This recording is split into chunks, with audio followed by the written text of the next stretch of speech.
اعوذ باللہ من الشیطان الرجیم بسم اللہ الرحمن الرحیم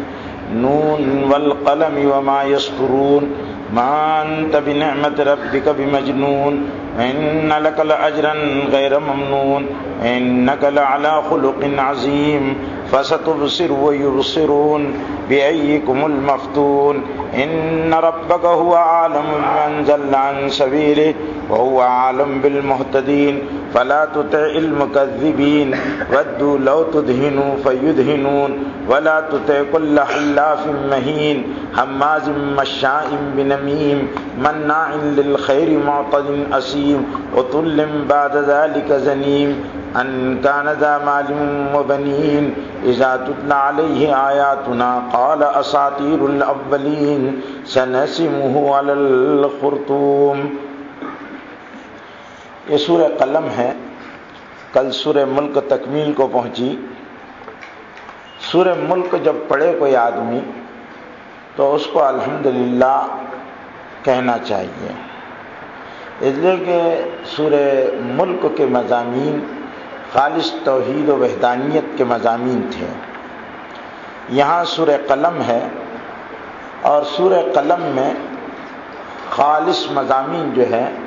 وہ حضور اکرم صلی اللہ علیہ وسلم کی رسالت اور نبوت کے متعلق ہے۔ حضور اکرم صلی اللہ علیہ وسلم کو مکے میں مشرکین کے ذریعے سے جو دل آزار باتیں پہنچا کرتی تھی ان کے جوابات یہاں دیے گئے، اور حضور اکرم صلی اللہ علیہ وسلم کو ایسے لوگوں سے اجتناب اور پرہیز کی تاکید کی گئی ہے۔ سورہ قلم مکے میں نازل ہوئی، اس میں تقریباً 52 آیتیں ہیں اور 2 رکوع ہے۔ نون حروف مقطعات میں سے ہیں۔ قرآن مجید میں بہت سارے حروف ایسے ہیں جن کا علم صرف اللہ کو ہے، اللہ کے سوا کوئی اس کے بارے میں کچھ نہیں جانتا۔ حروف مقطعات کہتے ہیں کہ ان کا علم صرف اللہ کو ہے، اور اللہ نے اپنے رسول کو اگر بتایا تو اللہ کے رسول اس کو جانتے ہیں، لیکن چونکہ امت کا اس میں نہ ضرورت تھی بتانے کی تو ان کو بتایا بھی نہیں گیا۔ ممکن ہے امت کے لیے وہ زیادہ فائدے کی چیز نہ ہو، اس لیے اس کا علم امت کو نہیں دیا گیا۔ والقلم، اللہ کہتے ہیں قلم کی قسم۔ قرآن مجید میں قلم کا تذکرہ سورہ علق میں بھی آیا ہے اور یہاں بھی آیا ہے، قلم کی قسم، اور وہ جو قلم سے لکھتے ہیں ان کی قسم، یعنی ان فرشتوں کی جو قلم سے لکھتے ہیں۔ قلم کے تعلق سے پہلے چند باتیں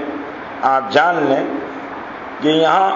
قلم سے کون سا قلم مراد ہے۔ ایک قلم جس نے تقدیر لکھی وہ قلم مراد ہے۔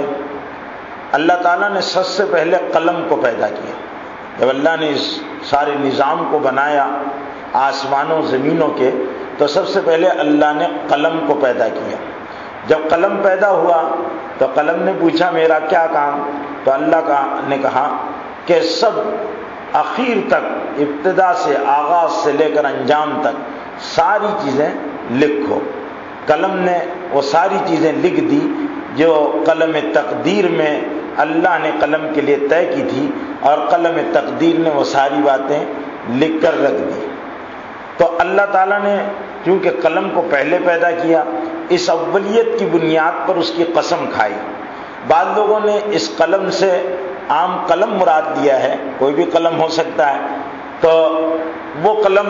جس کا سورہ اقرا میں تذکرہ، سورہ علق میں تذکرہ، اقرا باسم ربک الذی خلق، خلق الانسان من علق، اقرا وربک الاکرم الذی علم بالقلم۔ ایک قلم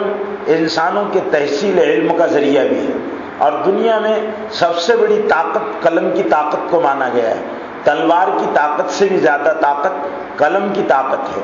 کیوں کہ قلم ہر چیز میں استعمال ہوتا ہے، تقدیر اس سے لکھی جاتی ہے، فیصلے اس سے کیے جاتے ہیں، اچھے اور برے کاموں کا معاملہ قلم کے ذریعے ہوتا ہے اور بہت سارے قلم کی طاقت ہوتی ہے۔ ایک شاعر کہتا ہے کہ جہاں لوگوں کو لشکر بھیجنا پڑتے ہیں، ارسلنا الیہ الکتابہ، ہم ان کی طرف صرف خط لکھ مارتے ہیں، تو ہمارا خط وہ کام کرتا ہے جو بڑے بڑے لشکر کام نہیں کرتے۔ تو قلم کے تعلق سے معروف انسانی تاریخ میں جو روایت ملتی ہے کہ سب سے پہلے قلم کو حضرت ادریس علیہ السلام نے استعمال کیا۔ دنیا میں سب سے پہلے قلم کا استعمال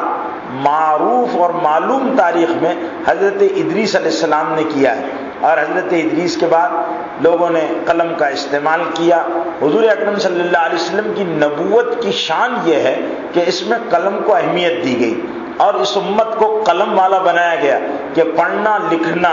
اور جانے تو آدمی قلم کا استعمال کرے۔ والقلم وما یسطرون، یہاں قلم سے وہ خاص قلم مراد ہے جو جس قلم نے تقدیر لکھی ہے۔ وما یسطرون، اور ان فرشتوں کی قسم جو لکھا کرتے ہیں، جو لکھتے ہیں۔ اس سے مراد وہ فرشتے ہیں جو نام اعمال تیار کرتے رہتے ہیں انسانوں کے، اللہ تعالیٰ، اور ہر وقت وہ مشاہدہ کر کر انسانوں کے نام اعمال کو تیار کرتے رہتے ہیں، تو وہ مراد ہے۔ اور یہ بھی مراد ہو سکتی ہے اس سے کہ وہ فرشتے جنہوں نے قلم کے کو جب اللہ نے لکھنے کا حکم دیا تو انہوں نے اس قلم کے ساتھ لکھنے میں معاونت کی، وہ فرشتے بھی مراد ہو سکتے ہیں، یا وہ بھی جنہوں نے ان سطور کی حفاظت کے لیے اللہ تعالیٰ نے جب تقدیر لکھی گئی تو ان کے حوالے کر دیا، وہ بھی مراد ہو سکتے ہیں۔ آگے اس بات کو بیان کرنے کے بعد کہ ساری چیزیں اللہ کے پاس لکھی ہوئی ہے، تمام باتیں امور تقدیر سے ہے، اچھا اور برا اللہ کی مرضی سے ہوتا ہے، اس میں دل برداشتہ ہونے کی ضرورت نہیں ہے۔ آپ کے ساتھ اگر کچھ ہو رہا ہے، بس سلوکیاں ہو رہی ہے، تو آپ کو اس میں چھوٹا دل ہونے کی ضرورت نہیں ہے۔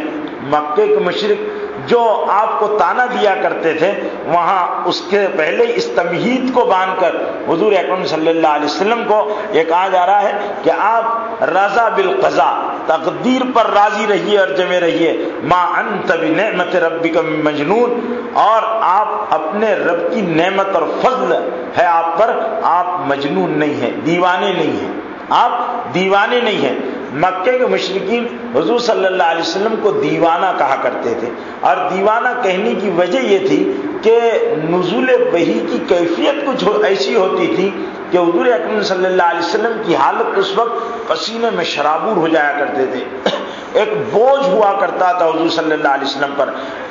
رخ انور کی کیفیت بدل جایا کرتی تھی، سرخ ہو جایا کرتی تھی، آپ کو شدید تکان کا احساس ہوا کرتا تھا۔ تو وہ کیفیت کی وجہ سے لوگ کہتے تھے کہ ان پر جنات آئے ہیں، کوئی بھوت پلیت لگ گیا ہے، یہ مکے کے مشرک کہا کرتے تھے۔ جیسے آپ لوگوں نے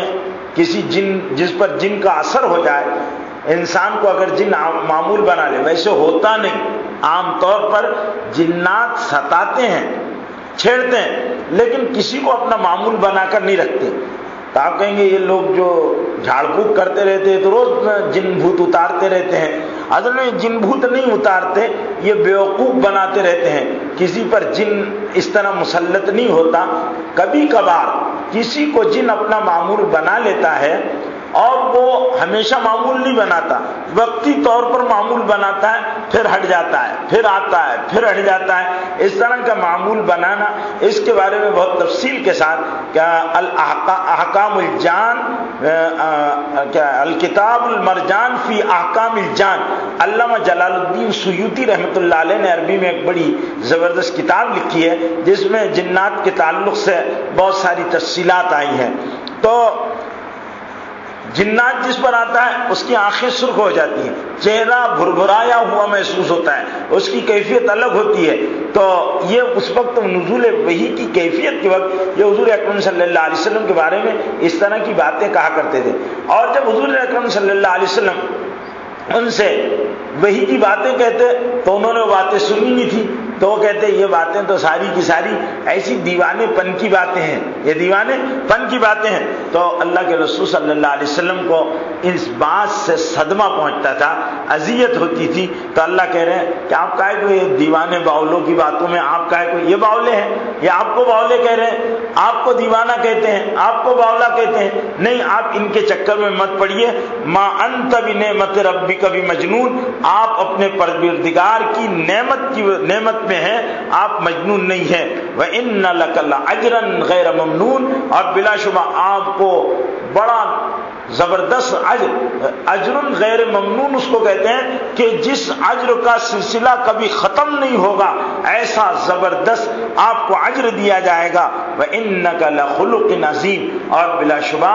آپ اخلاق عظیمہ کے درجے پر ہیں، إِنَّكَ لَعَلَىٰ خُلُقٍ عَظِيمٍ، آپ کے اخلاق تو بہت عالی ہیں، اور جس انسان کے اخلاق اتنے عالی ہوں کہ جس نے کبھی بازاروں میں شور و شغف نہ کیا ہو، جس نے کبھی گالی نہ دیا ہو، جس کے بارے میں یہ آتا ہے کہ اگر کوئی مکے کی باندی مدینے کی باندی حضور اکرم صلی اللہ علیہ وسلم کا ہاتھ پکڑ کر مدینے کے کسی بھی کونے میں لے کر جائے اور کہے اے اللہ کے رسول میرا یہ کام کر دو، تو اللہ کے رسول صلی اللہ علیہ وسلم اس کمزور عورت کا کام کر دیا کرتے تھے، بوڑھوں کا بوجھا اٹھا دیا کرتے تھے، یتیموں کو کھانا کھلایا کرتے تھے، اور بے سہارا لوگوں کی مدد کر دیا کرتے تھے۔ یہ حضور اکرم صلی اللہ علیہ وسلم کے مکے میں بھی اخلاق تھے، مدینے میں بھی اخلاق تھے، حضور صلی اللہ علیہ وسلم کا اخلاق عظیمہ کے حضرت انس بن مالک رضی اللہ تعالیٰ عنہ کہتے ہیں میں حضور اکرم صلی اللہ علیہ وسلم کے ساتھ 10 برس تک رہا، 10 سال کا زمانہ کوئی چھوٹا زمانہ نہیں ہوتا، میں 10 سال تک حضور صلی اللہ علیہ وسلم کے پاس رہا، اور حضور اکرم صلی اللہ علیہ وسلم نے کبھی مجھے یہ نہیں کہا اے انس تم نے کام کیوں نہیں کیا، مجھے تم کو کام نہیں کا کہا گیا تھا، تم نے کیوں نہیں کیا، اور اگر میں نے کسی کام کو اللہ کے رسول کی مرضی کے خلاف کر لیا تو آپ نے یہ نہیں کہا کہ تم نے ایسا کیوں کیا، کبھی اس طرح نہیں کہا۔ تو جس نبی کیا حضور حضرت عائشہ صدیقہ سے پوچھا گیا حضور کے اخلاق کیسے تھے، تو مائی عائشہ صدیقہ رضی اللہ تعالیٰ نے فرمایا اللہ کے رسول کے اخلاق قرآن تھے، اما قرأت القرآن کان خلق النبی صلی اللہ علیہ وسلم القرآن، اللہ کے رسول کے اخلاق قرآن تھے۔ تو قرآن یہاں کہہ رہا ہے انک لعلی خلق عظیم، آپ تو اخلاق عظیمانہ کے درجے پر فائز ہیں، آپ کے اخلاق تو بہت عالی ہیں، اور جس کے اخلاق اتنے عالی ہو، جس کا کردار اتنا بلند ہو، جس کا کیریکٹر اتنا ہائی لیول کا ہو، تو وہ کیا پاگل ہوتا ہے، وہ دیوانہ ہوتا ہے، جس کو لوگ امین نبوت سے پہلے کہتے ہوں، جس کی صداقت کو لوگوں نے جانچا اور صادق کہتے ہوں، تو وہ دیوانہ ہوتا ہے۔ یہ دیوانے ہیں جو آپ کو دیوانہ کہتے ہیں۔ لعلی خلق عظیم، حضور اکرم ہر نبی کو اخلاق دیے جاتے ہیں، اخلاق کی 3 قسمیں علماء نے لکھی ہے، اخلاق جمیلہ، اخلاق حسنہ، اخلاق کریمہ اور اخلاق عظیمہ۔ سب سے اعلیٰ درجہ اخلاق عظیمہ کا ہے، اخلاق حسنہ برابر سرابر معاملہ، برابر سرابر معاملہ، کوئی آپ کے ساتھ بھلائی کرے آپ بھی بھلائی کر دو، کوئی برائی کرے آپ بھی برائی کر دو، تو یہ اخلاق حسنہ کہلاتے ہیں۔ اخلاق جمیلہ بھی اس کو کہتے ہیں، اخلاق کریمہ اس کو کہتے ہیں۔ کوئی آپ کو ایک تماچا مارے تو آپ بھی اس کو ایک تماچا، اس کو دوسرا بھی گال پیش کر دو کہ بھئی ادھر مارا ذرا ادھر بھی مار دو، یہ اخلاق کریمہ کہتے ہیں۔ لیکن اخلاق عظیمہ یہ ہے کہ کوئی آپ کے ساتھ برائی کرے آپ اس کے ساتھ حسن سلوک کرو، اس کے ساتھ احسان کرو۔ حضور صلی اللہ علیہ وسلم کے پاس جو لوگ بعد میں آئے وہ آپ کے احسان اخلاق کی وجہ سے آپ صلی اللہ علیہ وسلم کے بے دام غلام بن گئے۔ فَسَتُبْصِرُ وَيُبْصِرُونَ، آگے اللہ تعالیٰ آنے والا جو پکچر ہے اس کو بتا رہے ہیں، آنے والا منظرنامہ کیا ہے کہ ان قریب آپ بھی دیکھیں گے اور وہ بھی دیکھیں گے، جو آپ کو دیوانہ کہہ رہے یہی آپ کے ماننے والے بن جائیں گے، اور جو ماننے والے نہیں بنے ان کو لوگ دیوانہ اور پاگل اور احمق کہے گی، ان کا نام و نشان باقی نہیں رہے گا۔ بِأَيِّكُمُ الْمَفْتُونَ، اور آپ کو پتہ چل جائے گا کہ پاگل کون تھا، سیر زدہ کون تھا، پاگل کون تھا، دیوانہ کون تھا۔ بِأَيِّكُمُ الْمَفْتُونَ إِنَّ رَبَّكَ هُوَ أَعْلَمُ بِمَنْ ضَلَّ عَنْ سَبِيلِهِ، بلا شبہ آپ کا پروردگار زیادہ جانتا ہے بِمَنْ ضَلَّ عَنْ سَبِيلِهِ کہ کون راستے سے بھٹکا ہوا ہے، وہ عالم بالمہتدین، اور وہ زیادہ جانتا ہے ہدایت والوں کو۔ آگے ان کافروں کا تذکرہ ہے جو حضور اکرم صلی اللہ علیہ وسلم کو ایذا رسانی اور دکھ دیا کرتے تھے اور آپ کی تکذیب کیا کرتے تھے، اور کہا کرتے تھے کہ یہ کام آپ چھوڑ دو، آپ کچھ کمپرومائز کر لو کہ آپ ہمارے معبودوں کو برا بھلا نہیں کہو گے، ہم بھی آپ کے سامنے رکاوٹیں نہیں ڈالیں گے انشاءاللہ۔ کل آج چونکہ تراویح زیادہ لمبی ہو گئی ہے، جمعہ بھی تھا، قوم کی حالت اچھی نہیں ہے، بس اسی پر اکتفا۔